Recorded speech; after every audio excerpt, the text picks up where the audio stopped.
जी, अस्सलाम वालेकुम। नाज़रीन, आज के इस व्लॉग में 4 मौज़ूआत के ऊपर बात करनी है। मुख्तसर बात है तमाम मौज़ूआत के ऊपर। पहला मौज़ू है इमरान खान का मिलिट्री ट्रायल। इस हवाले से तज्ज़ियात आप सुन रहे हैं। क्या कोई तस्दीकशुदा खबर है? कुछ कोशिश की हमने, उसके ऊपर आपसे बात करेंगे। शरीफ फैमिली के ज़ाती मुलाज़मीन को, जो उनके नौकर वगैरह काम करते हैं मुख्तलिफ हवालों से, उनको जजेस लगाने की तैयारी हो रही है। इस हवाले से ये सिलसिला खैर पिछले 25-30 साल से चल रहा है, और इस पे चंद हकाइक आपके साथ शेयर करेंगे। FIA तनकीद करने वालों पर, सच बोलने वालों पर, हुकूमत पे तनकीद आवाज़ उठाने वालों पर साइबर क्राइम विंग पाकिस्तान भर में तमाम सर्कल में मुकदमा दर्ज कर रहा है। पहले भी आपके साथ खबर शेयर की थी। आज आपसे स्पेसिफिक कुछ तफसील शेयर करते हैं। इनमें ज़्यादातर लोग जो भी FIA ये काम कर रहा है, बाय द वे, ये इल्ज़ाम ये लगा रहे हैं कि जी झूठ बोलने के ऊपर या झूठी बात फैलाने के ऊपर वो 2-3% लोग ज़्यादा से ज़्यादा ऐसे हैं। बाकी 97% ये तनकीद करने वालों पर, आवाज़ उठाने वालों पर, सच बोलने वालों पर कि आपने हुकूमत वक़्त के ऊपर ये जुर्रत कैसे की करने की, उनके ऊपर है।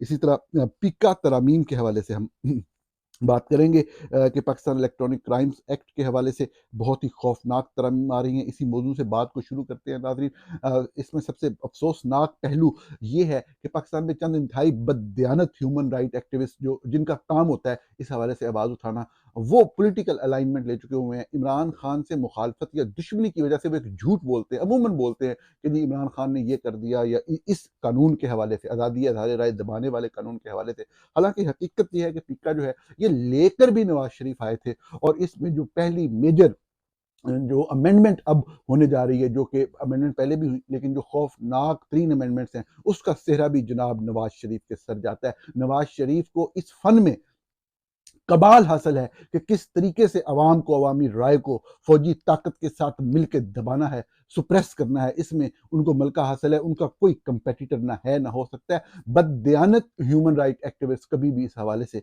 सच नहीं बोलते। काश हमारे लोग सच ही बोलने लगे तो मामला बेहतरी की तरफ जाना शुरू हो जाएं, क्योंकि ये सबसे बुनियादी और सबसे अहम चीज होती है कि रिस्पॉन्सिबिलिटी फिक्स की जाए कि कौन कर रहा है।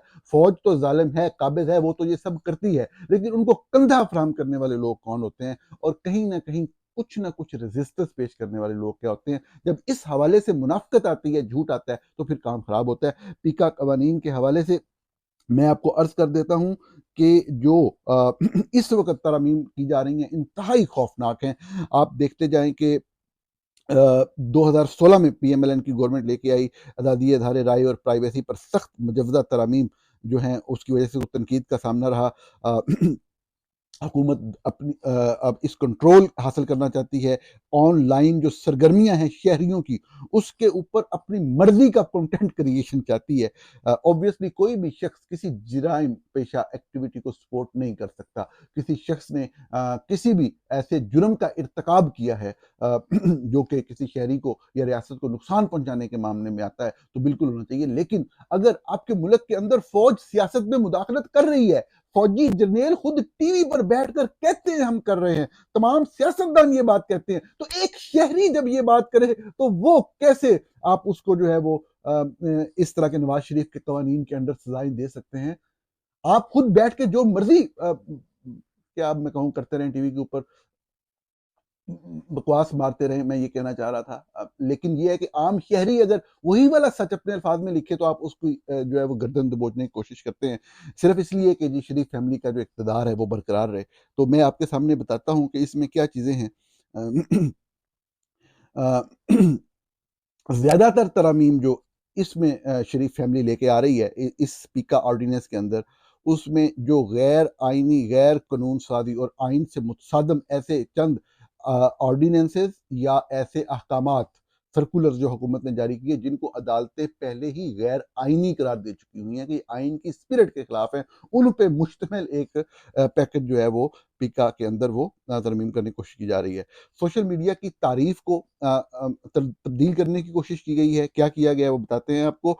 सोशल मीडिया की तरतीब दी गई है, जिसमें वेबसाइट, एप्लीकेशन, कम्युनिकेशन चैनल शामिल किए गए हैं, जो लोगों को सोशल मीडिया तक रसाई देने और मवाद पोस्ट करने की सहूलत फराहम करते हैं। सोशल मीडिया की तारीफ को एक्सपेंड किया गया है कि किसी भी तरीके से अगर आप किसी ऐसी चीज़ को एक्सेस करने की कोशिश कर रहे हैं, किसी एक ऐप के ज़रिए भी या किसी भी ऐसे सिस्टम के ज़रिए, जो कि आपको बैंड कंटेंट तक लेके जा रहा है, और बैंड कंटेंट वो जो कि हुकूमत को पसंद नहीं है। जैसा आप जानते हैं कि फैक्ट फोकस की वेबसाइट भी पाकिस्तान के अंदर बंद है, तो वो भी सोशल मीडिया की तारीफ में आता है।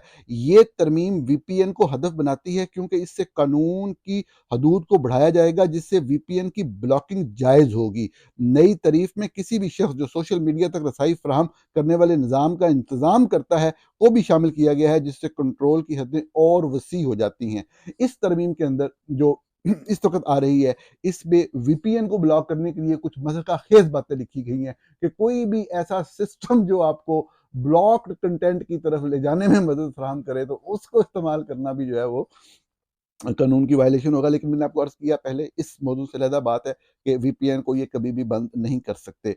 दुनिया के जो ताकतवर तरीन ममालिक जो कि सुप्रेस करते हैं फ्रीडम ऑफ एक्सप्रेशन को, वो भी आज तक वीपीएन का कोई हल नहीं ढूंढ सके। Digital rights protection authority DRPA, मुजवजा डिजिटल राइट्स प्रोटेक्शन अथॉरिटी का मकसद गैर कानूनी मवाद को ब्लॉक या हटाने के इख्तियार देना है, जिसमें हुकूमत और रियासती इदारों के खिलाफ तनकीद भी शामिल होगी।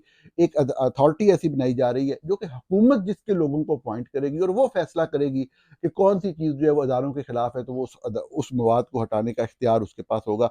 गैर कानूनी मवाद की तारीफ क्या है? गैर कानूनी मवाद की तारीफ को वसी करते हुए इसमें जाली मालूमात और हद तक अमेज मवाद को भी शामिल किया गया है, जो कि आइनी इदारों बशमूल अदलिया और मुसल्लह अफवाज के बारे में हो।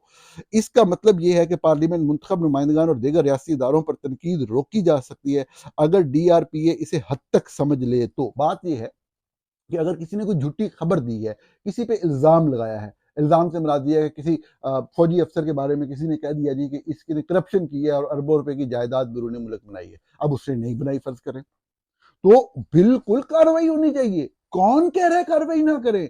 आप उस बंदे को बाकायदा गिरफ्तार करें, आप उससे एक्सेस ले लें। जब झूठ बोले, किसी की इज्जत के ऊपर कीचड़ उछालना, इससे बड़ा जुर्म तो कोई नहीं हो सकता।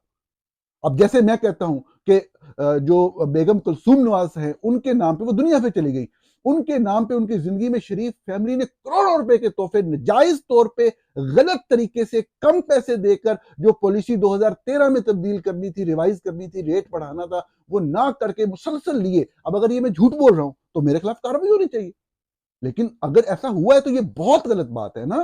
कौम का पैसा है, वो तोहफे जो हम वसूल करते हैं, वो हमें वापस भी उसको कई गुना बढ़ा के वापस देनी होती हैं चीजें।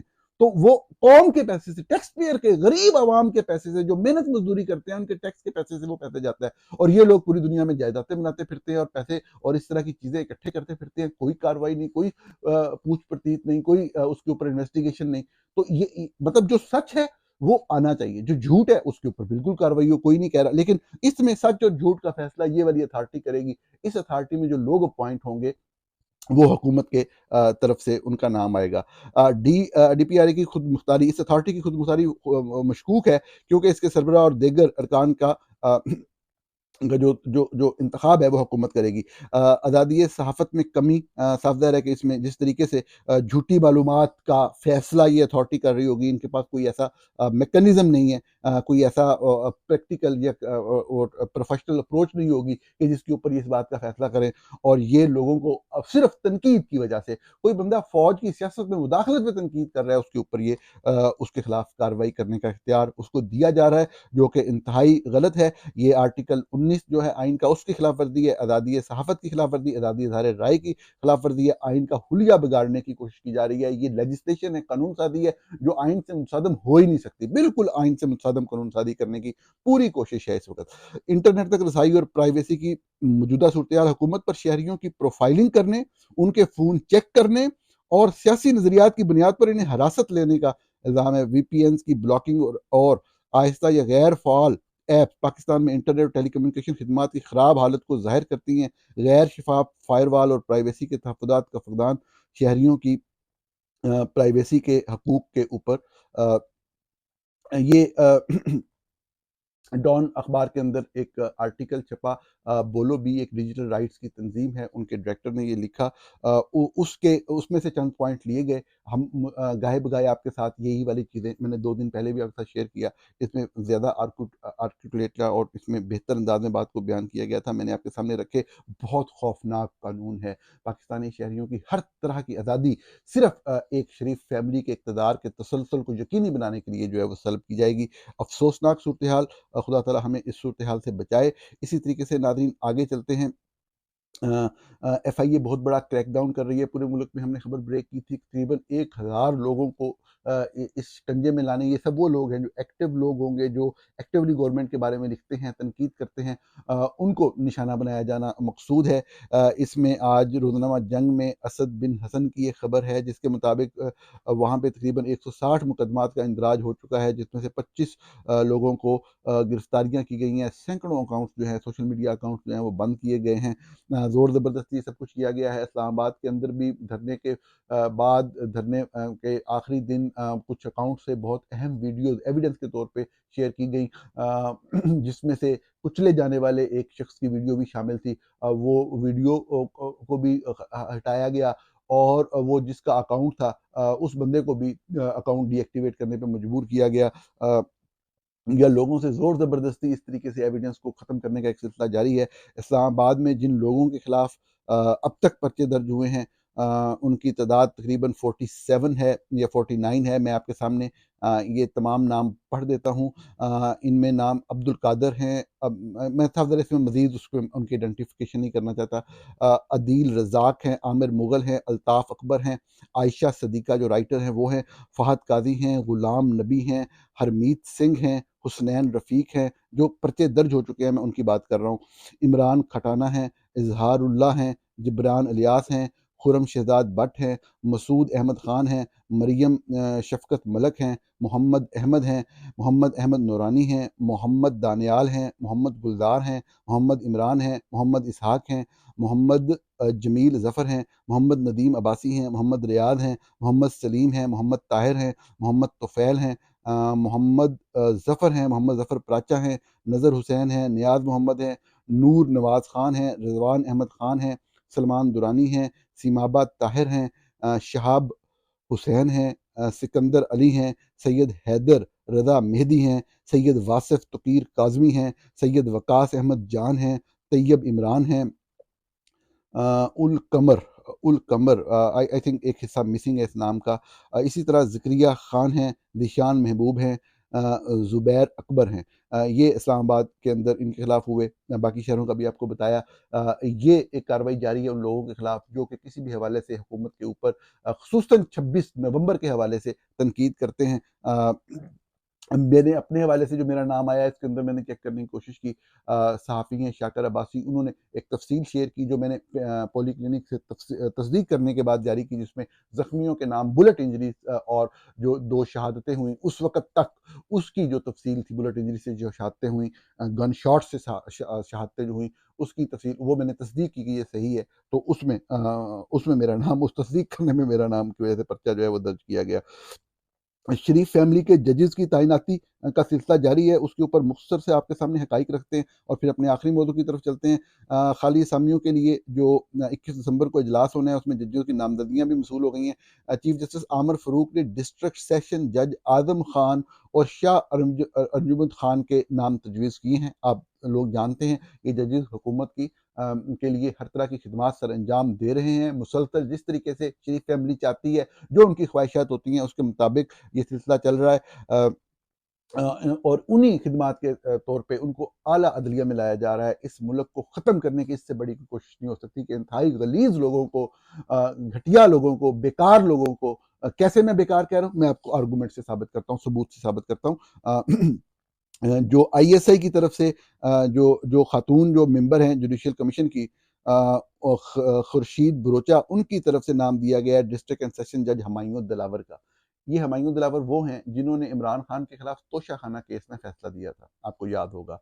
अब वो फैसला कितना बेहुदा, बेसलेस और फजूल था कि एक शख्स जिसने 76 साल तारीख को तब्दील कर दिया तोशाखाना तोहफ़ लेने की, कि जो मुफ्त वो तोहफ़ और थोड़े से पैसे दे के ले जाते थे, उसने उसकी कीमत बढ़ा के 50% कर दी और अपने पूरे टेन्योर के अंदर वो 50% पहले दौरे के अलावा बाद में तमाम दौरों में 50% अदायगी करके वो करता रहा और अल्टीमेटली बाद में उसको फुल प्राइस के ऊपर लेना करना पड़ा। उसके ऊपर फैसला सुनाया, वो फैसला जो कि आगे हाई कोर्ट में गया और हाई कोर्ट ने उड़ा के रख दिया। ये वो दलील जिसकी मैं बात कर रहा था। एक शख्स का फैसला गलत साबित हो गया, सिर्फ़ इसलिए कि उसने शरीफ फैमिली की खिदमत की, उनको खुश किया।